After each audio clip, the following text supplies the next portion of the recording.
Okay, done with my beach walk.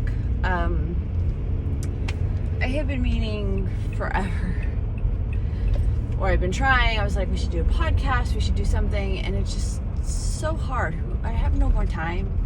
That's why I'm in the car right now. I always feel like I need to talk about something specific, or put these out when like something has happened. And the reality is that I think just for some people, hearing all of the things for all of the stuff for SOCH is really important for them. And for others, they say I talk too much, and I probably do. And now I'm gonna be even more annoying because I have my liners in, and it's like super early on a Sunday morning, and I'm lisping. And yeah, this is as professional as it's gonna get. I have 3 kids. My husband works out of town half the week. I have 2 dogs. One of them is paralyzed. It's a whole life. I run SOCH. I mean, it's a lot for one person. So you're not gonna get polished. You're gonna get me, real, raw, right now. And what I'm going to talk about right now is what does SOCH do about behavior? What does SOCH do about bullying? What does SOCH do about student conflict? And yeah.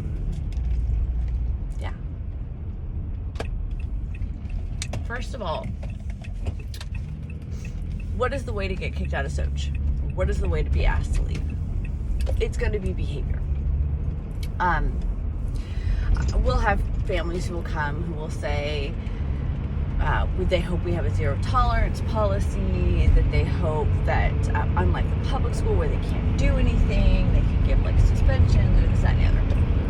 It's a yes and no situation. One, we recognize that all children are still learning how to engage and interact with a variety of other students at their age. And that is, it has to be taught.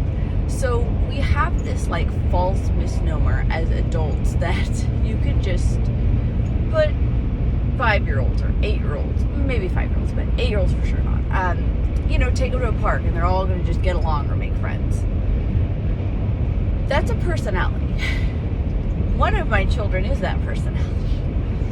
One of my children will absolutely make friends wherever they go. All the friends. For other children, that is not how the personality develops. I would argue that probably at developmentally 3, 4, and 5, that's probably more standard. But even then, conflicts are going to come up.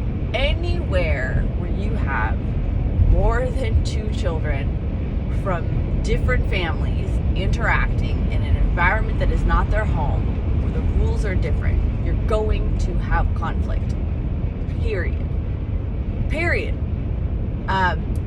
And the degree of that conflict is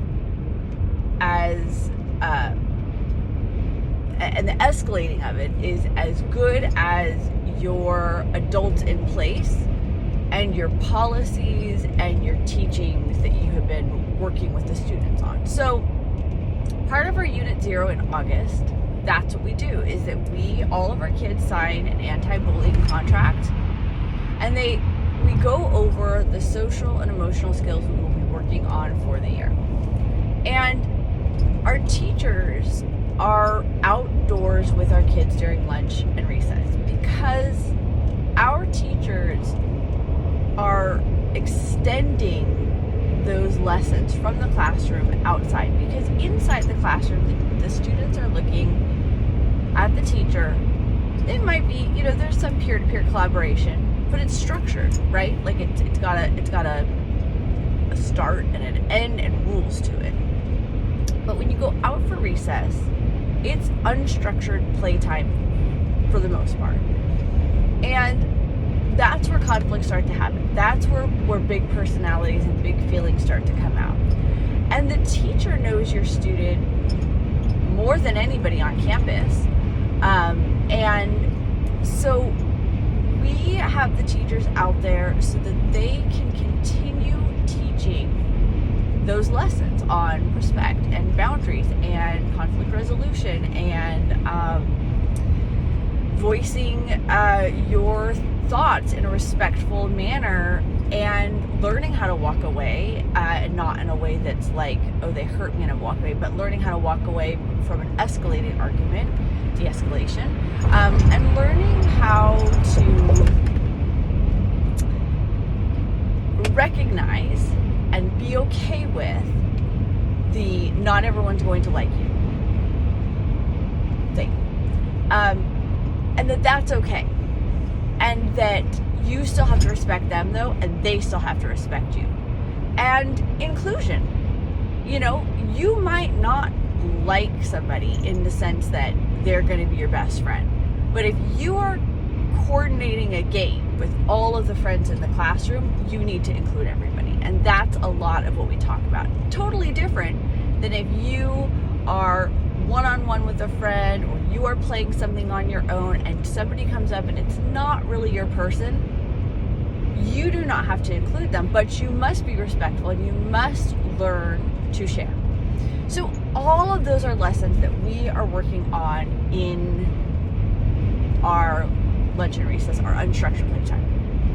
And we try to carry this over as they get older through the grades into the lessons that while they're learning these lessons, they're going to come across people in life who have never been taught these lessons.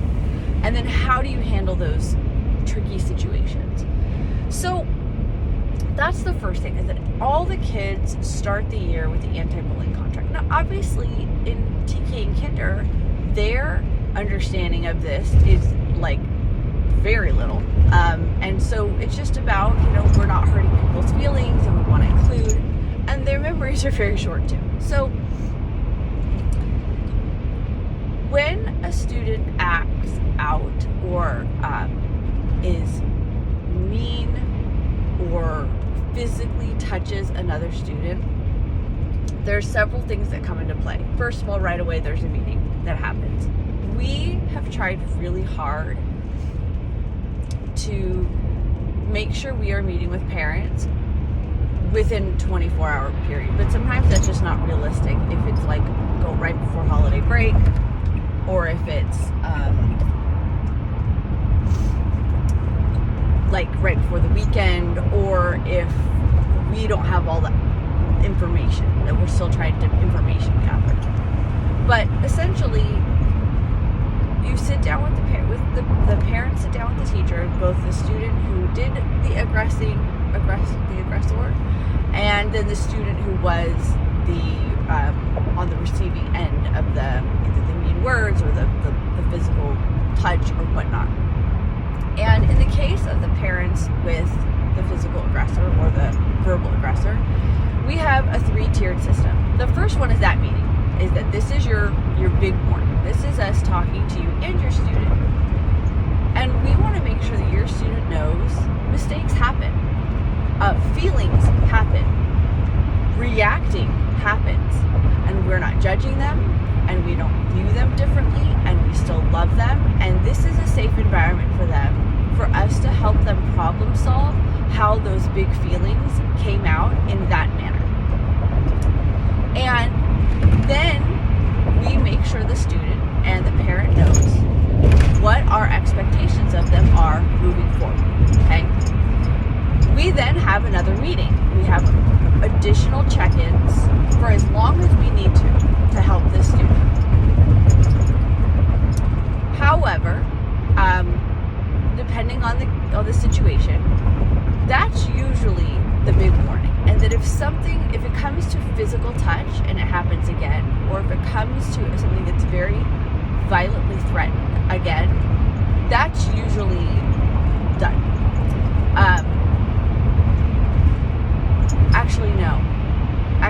No. The second one is, at that point, then the parents of that student are required to be on campus with the student. That's right. And then the third one is, if it happens again, then they're asked to leave. And the reason that this is so tiered is because there is usually a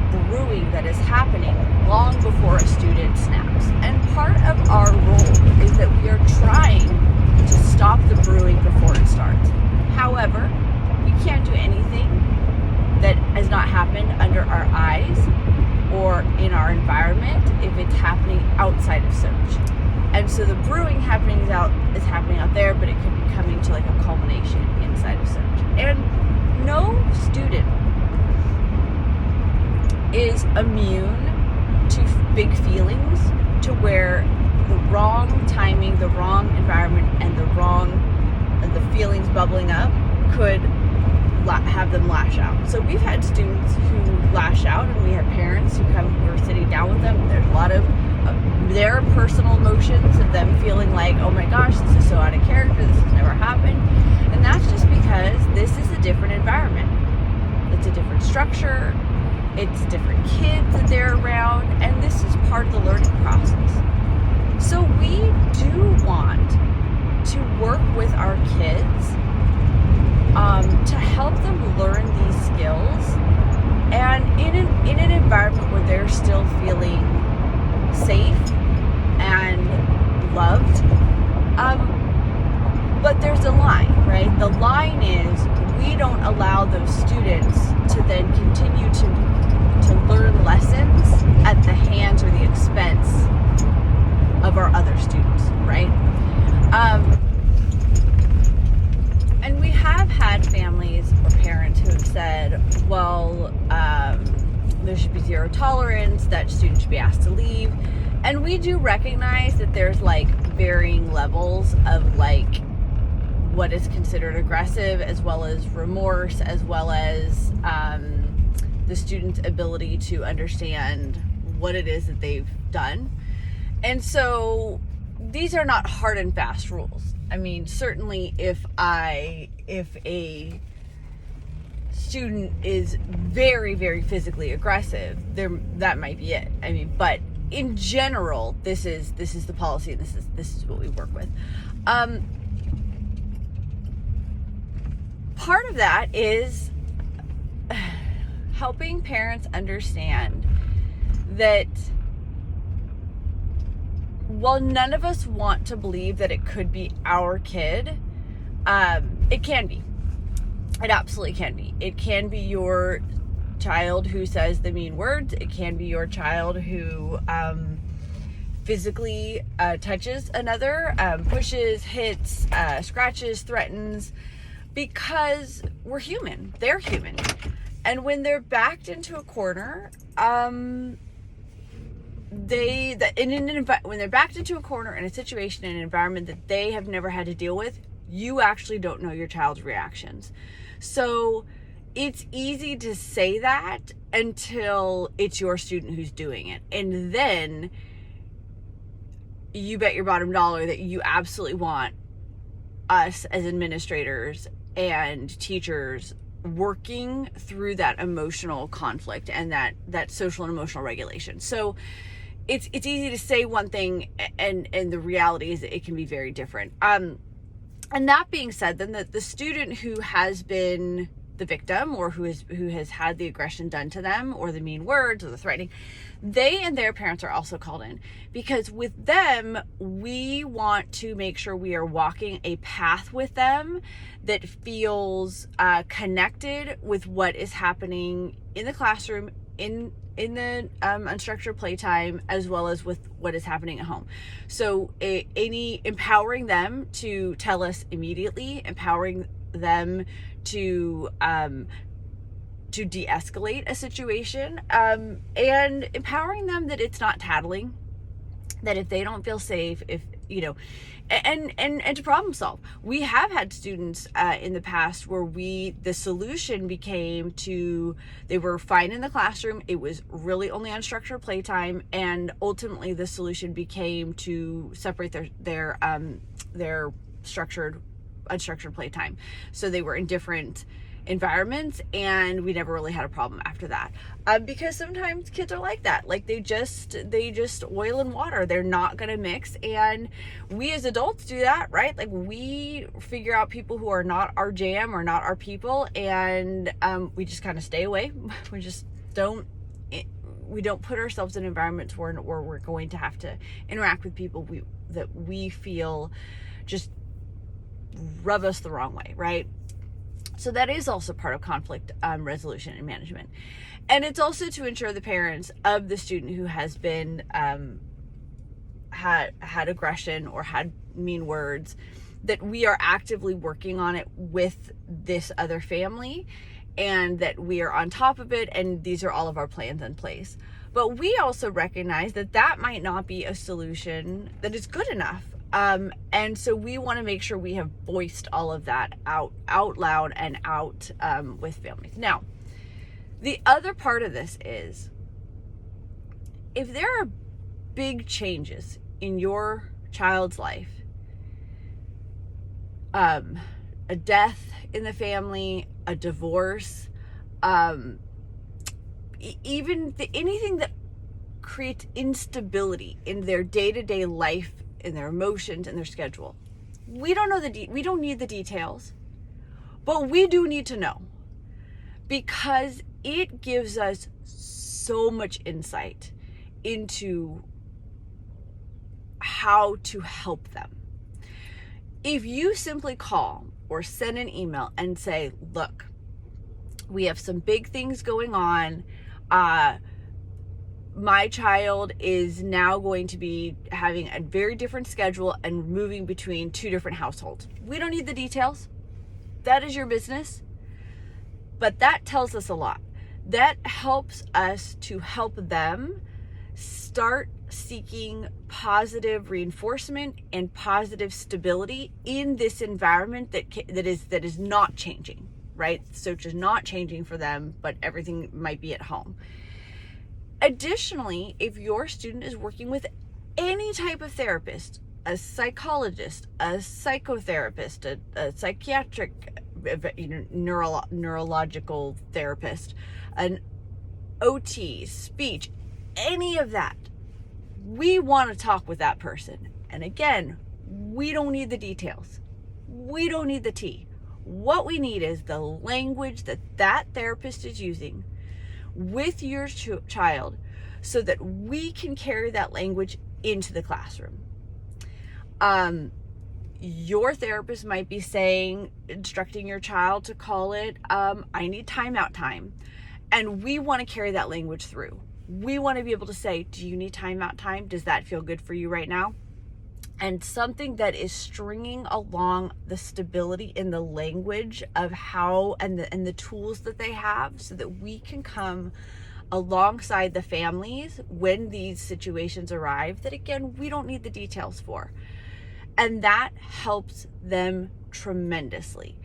It also helps us tremendously. We have had incidences where an escalation of 2 students have conflicted, to later then find out this other student had been in ongoing therapy that we really didn't know anything about. And had we known that at the beginning, that would have been so helpful for us to have put steps in place to front load these situations. So it doesn't happen a lot, but this is how we solve it.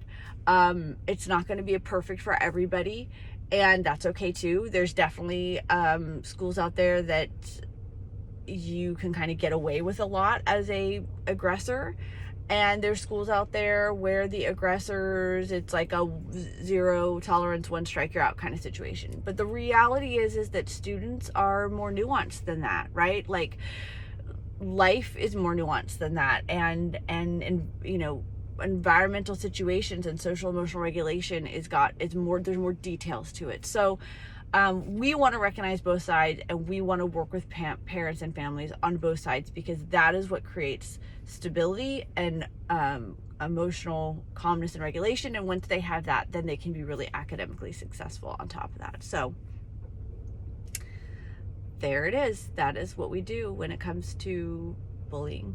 And I don't like that word, because most of the time it's really not bullying. It's emotional dysregulation that they act out on. So, but for the most part, most people recognize it as bullying.